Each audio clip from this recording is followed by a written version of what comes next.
Praying big. It's the perfect time to be transformed. I'm Mike Morrison with 2 minutes of insight and inspiration. Welcome to 2 Minute Transformation. Jabez knew to whom he was praying, and knowing he was praying to a big God, he prayed a big prayer. The New King James Version of the Bible records just 32 words in his prayer, but they were words that, bundled with his honest heart and honorable life, moved the heart and hand of God. 1 Chronicles 4 verse 10 records, "And Jabez called on the God of Israel, saying, Oh, that you would bless me indeed, and enlarge my territory, that your hand would be with me, and that you would keep me from evil, that I may not cause pain." So God granted him what he requested.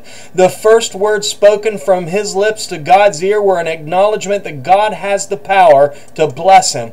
God is the source of all blessing, friends. Period. And I'll go one step further and say that there is no such thing as a self-made man. Hard work, diligence, steadfastness, all good and honorable traits, but by themselves they yield little. A farmer can till the ground, plant, fertilize, and tend his crops, but without the ultimate blessing of God, nothing will grow. James 1:17 from the NLT says, "Whatever is good and perfect comes down to us from God our Father, who created all the lights in the heavens. He never changes or casts a shifting shadow."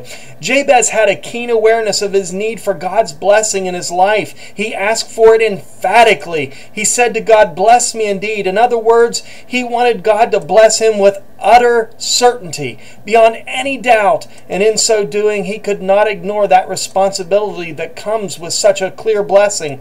Jabez was committed to living a life above reproach, a life that God could continue to bless. Augustine said, "A man may lose the good things of his life against his will, but if he loses the eternal blessing, he does so with his own consent."